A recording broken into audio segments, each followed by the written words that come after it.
haqqal haqqa wa zahaqal batila innal batila kana zahuqa. Bismillahirrahmanirrahim. Assalamualaikum warahmatullahi wabarakatuh. Innal hamdalillah alhamdulillahilladzi arsala rasulahu bil huda wa dinil haqq liyuzhiru 'alad din kullihi wa ala karihal musyrikun. Asyhadu an la ilaha illallah wahdahu la syarikalah wa asyhadu anna Muhammadan abduhu wa rasuluh la nabiyya ba'd. Allahumma salli wa sallim wa barik ala sayyidina Muhammad ibni Abdillah wa ala alihi wa sahbihi wa mawala. Bapak Ibu jamaah salat maghrib insyaallah sampai ke isya nanti yang kita hormati dan dirahmati Allah, senantiasa kita bersyukur kepada Allah Subhanahu wa taala yang kita sendiri tidak tahu amal mana yang terbaik dari yang kita kerjakan. Sebagaimana Nabi Musa tidak pernah menyangka yang tongkatnya itu bisa membelah lautan. Nabi Ibrahim pun tidak menyangka kalau timbunan api yang begitu besar itu terasa dingin. Mengutip dari Nasaibul Ibad dari Imam Nawawi, dia pernah menceritakan Al-Ghazali bermimpi masuk surga. Ditanya oleh Allah, kira-kira apa yang mengantarkan ke surga? Jawabnya, tunggu setelah ibu-ibu tenang.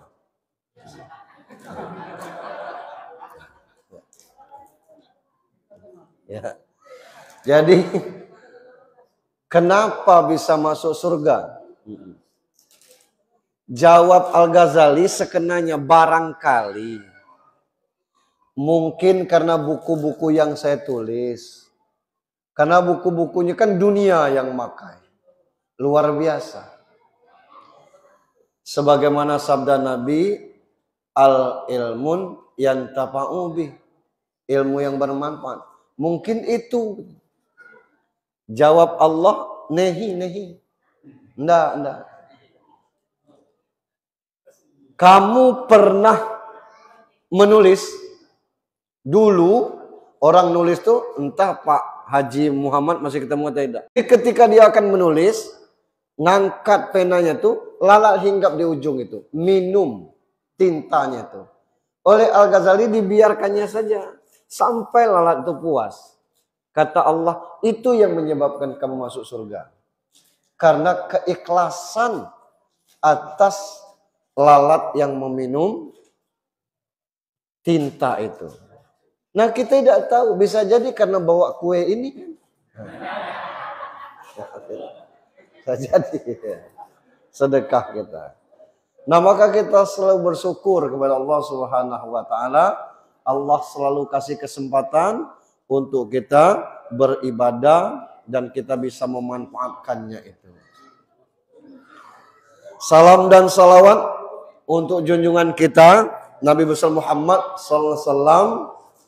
Man shalla alayya wahidan sallallahu alaihi asyran. Sekali kita bersalawat kepada Nabi, Allah balas 10 kali. Jika kita bersalawat 10 kali pagi, 10 petang, maka balasan untuk kita akan mendapatkan syafaatku kelak di kemudian hari.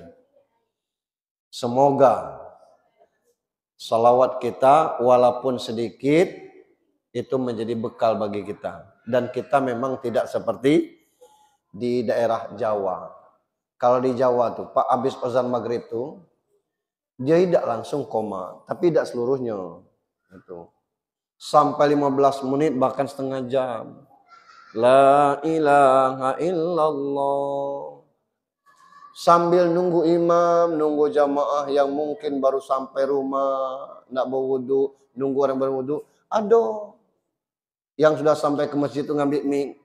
Selawat ya. Allahumma sholli alaihi Sayyidina Muhammadin wa ala ali wa sahbihi Rasulillahi ajma'in. Sampai setengah jam itu. Kita selesai azan lambat komat sebesar botol nih biji matu kawan. Komot loh. Bapak Ibu yang saya hormati, Indonesia ini baik-baik saja. Yang sedang memimpinnya yang agak kurang-kurang baik. Termasuk kita Bengkulu ini, saya tidak tahu nih serius, tidak geng motor ini. Inilah campur-campur begal pula nih. Yang tidak lemak nih, pesan berantai ini. Ada kawan katanya di Kebun Gerang, jam 11 pagi. Ada juga guru SD 44 di Lapan Golom itu. Saya setuju dengan himbauan Pak Kapolres Kota tuh, katanya sebutkan tanggalnya. Kalau bikin video tuh, sebutkan. Jangan video yang 5 tahun yang lalu diupload. Video yang di Thailand dikirim ke sini. Kadang-kadang kita tambah cemas kita untuk hal-hal itu. Tapi yang jelas kita yakinlah aparat keamanan pasti sigap untuk hal demikian. Tapi kalau pun ada itu sudah luar biasa. Maka kajian kita pagi sore ini tentang itu juga, yakni memelihara kesehatan jiwa. Bapak Ibu yang saya hormati, komponen kita ini kalau dibuat segitiga sama kaki jadinya. Yang nampak ini jasmani namanya. Sayangnya jasmani ini tidak boleh mesan. Tidak ada multiple choice-nya, kata Abdul Somad. Junaidi, kamu mau lahir A di Rejang, B di Jawa, C di Arab. Mungkin aku milih di Arab. Tapi tidak ada pilihan itu. Dan kita tidak bisa memilih perut siapa kita lahir. Kalau pacak milih, aku ndak dari perut Ibu Iriana, buruk-buruk wapres kita. Nah itu. Kita sudah ditentukan oleh Allah Subhanahu wa taala. Cuma karena dunia inilah semakin maju, bahasa semakin banyak, kadang-kadang tidak pas lagi. Bukan dilarang. Ada orang manggil ibunya bunda. Ada orang manggil ibunya mama. Ada orang yang manggil ibunya umi. Ya, masalahnya disingkatan, Pak. Kalau misalnya kita manggil ayah ibu. Nah, ibu ini pas dengan EYD. Kita besar karena minum ASI, air susu ibu. Kalau bunda, asbun, air susu bunda. Coba kalau panggil mama, lah minum asma gitu. Nah, yang buruk kalau manggil umi, asu, air susu umi. Itu tidak pas gitu. Dulu ada ibu ayah, air susu ibu. Komponen yang kedua ruh namanya. Allah sudah sampaikan wa yas'alunaka 'anir ruhul arumin amri rabbi. Urusan Allah. Sisi yang ketiga namanya jiwa. Kata psikolog, kata ahli tentang itu, ruh dengan jiwa itulah yang disebut nyawa. Ada jasmani, ada ruh, ada jiwa. Nah yang galak sakit ini dua. Jasmani sama jiwa. Tidak ada kita ngantar orang ngapo. Air sakit ruh. Tidak ada. Ngapo mejam vertigo sakit jasmani itu. Ngapo ngencot asam urat kata orang. Itu sakit jasmani. Kita berobat, pergi ke dokter, dokter nanya sakit apa? Lu. Sakit apa? Lu. Maaf Pak, kata dia, agak kurang jelas saya dengar tuh. Bapak sakit apa? Flu, kata. Oh, flu. Bapak jangan minum es, katanya kan. Minum yang hangat-hangat. Ini saya kasih resepnya. Banyak istirahat, katanya. Dah. Sakit jasmani itu. Tapi kalau nakalnya na'udzubillah, membaca orang tanpa sebab, kayak geng-geng motor pedang segini-gini, itu sakit jiwa itu tuh. Kejiwaannya yang terganggu.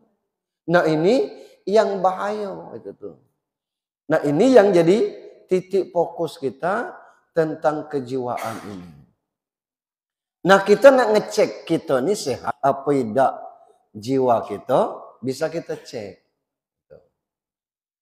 Inna lillahi wa inna ilaihi raji'un. Itulah tahu kita artinya. Sesungguhnya kita milik Allah, akan kembali kepada Allah.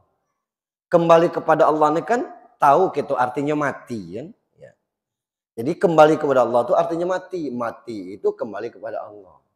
Inna lillahi wa inna ilaihi raji'un. Sesungguhnya kita milik Allah, akan kembali kepada Allah. Saya cuma nak tanya baik. Minta jawab dengan jujur. Landak mati belum? Nah, maksudnya kalau landak mati terakhir kelak kita doakan. Nah, kalau ditanya landak mati belum? Belum jawabnya. Kalau ke rumah sakit jiwa, tanya dokter jiwa atau psikolognya, dok, apa tanda pasien sakit jiwa nih kalau nyala sehat? Pasti dokternya ngomong, mereka nuntut minta balik, Pak. Kalau pasien sakit jiwa itulah sehat, dia ngomong, dok, aku minta balik. Malu aku di sini. Nih. Anak bini tidak ada ngurus.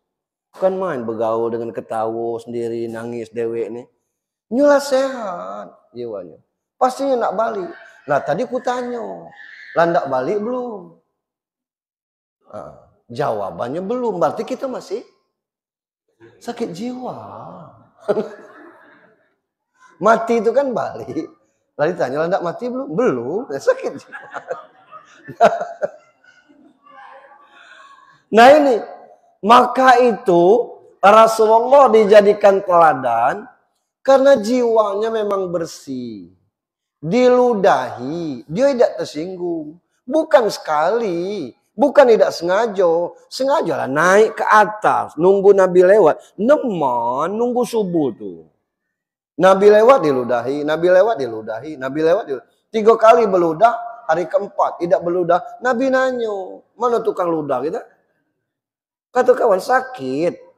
Ya di mana rumahnya? Sudut situ. Nabi yang datang duluan. Ngetuk pintu assalamualaikum. Siapa di luar? Tempat kau beludah, kata Nabi. Ya Allah Nabi, sana aku belum ngulang aku katanya. Kau tiap pagi keludah. Kau datang duluan ke sini. Saksikan aku bersyahadat. Asyhadu Allah. Itu Nabi. Ada pengumuman siapa yang pacak nangkap Muhammad mati atau hidup.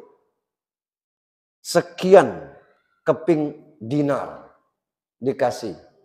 Puluhan ribu dinar gitu loh. Woi, Datsur dengar ini langsung ngambil pedang. Langsung ngambil kudo. Nabi sedang istirahat di bawah pohon. Bahasa Jepangnya leyeh-leyeh. Iya, leyeh-leyeh itu bahasa Jepang. Antara tidur-tiduran gitu. Nah begitu turun, Datsur ngacung pedang. Kalau aku bunuh kau gini, siapa yang nolong kau? Jawab Muhammad, mantap, Allah. Jatuh pedang ini. Nabi ngambil. Nah sekarang pedang di tangan aku. Kalau kau bunuh kau, siapa nolong? Ini anak.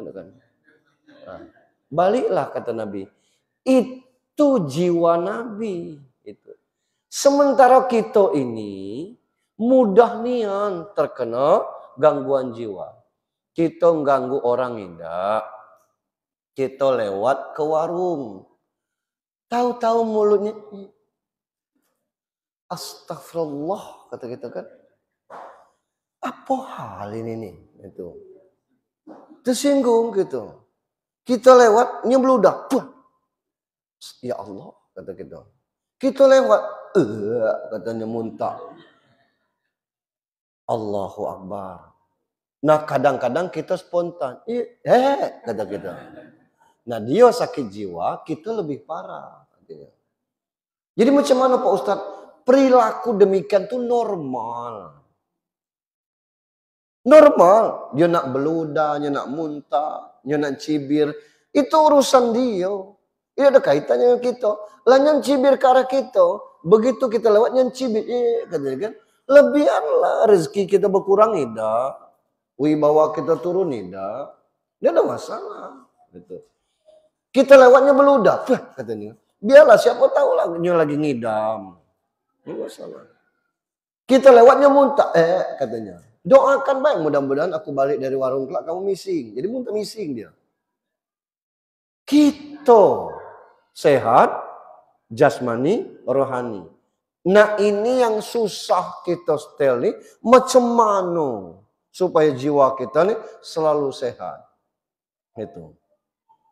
Dan ini menyerang siapa saja. Termasuk kandidat kepala daerah saling hujat itu. Lah tidak sehat jiwanya itu.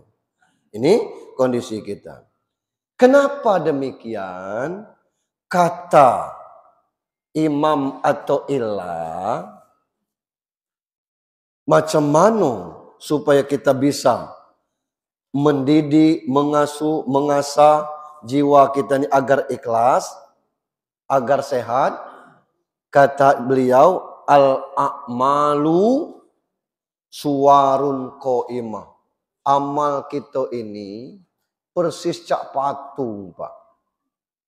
Patung atau boneka tu kan, cak manusia tu. Cuma bermata tidak nengok, bertelinga tidak dengar, bermulut tidak pacak ngomong. Kurangnya cuma satu patung tu, ruh. Maka disambung oleh beliau, wa arwahuha wujudu sirul ikhlasu fiha. Ruhnya amal kita tuh ikhlas. Wa ma umiru illa liya'budullaha muhlisina lahuddin. Agak kaget kita kalau baca hasil survei tentang orang sholat di Indonesia, Pak. Ketik di Google, survei Muslim Indonesia sholat. Muncul, Pak. Hasil penelitiannya, orang Indonesia, ini Muslim Indonesia yang sholat itu cuma 38,9%. Yang sholat. 38,9%. Artinya kalau orang 10, 4 yang sholat, 6 tidak. Turun lagi kita bawa bacanya, yang sholat berjamaah, yang sholat dan selalu berjamaah. Selalu sholat, selalu berjamaah. Artinya tidak pernah tidak berjamaah. Berapa persen angkanya? 2% dari 180 juta. Ngapo model itu? Ada gangguan pada kejiwaan. Ngapo jiwa terganggu? Merasa diri ini belum tua. Apa sholat ini harus yang tua-tua aja? Merasa diri ini selalu sehat. Apa mati itu harus nunggu sakit? Merasa diri ini masih muda. Apa mati itu harus nunggu tua? Enggak. Itu. Tapi karena gangguan kejiwaan itu. Maka kalau Islam itu banyak, kita maklumi. Tapi yang banyak itu belum tentu beriman. Yang beriman banyak, belum tentu bertakwa. Yang bertakwa banyak, belum tentu ikhlas. Tinggal macam mana melatih ikhlas ini, kata Imam Athaillah tadi, ibdak binafsik, mulai dari diri sendiri. Nah kita ini gak ngejo orang, gaya itu lah bercucung, belum semayang. Lah urusannya dengan kita. Kita ini galak nengok dan peduli dengan orang lain. Ada lanang,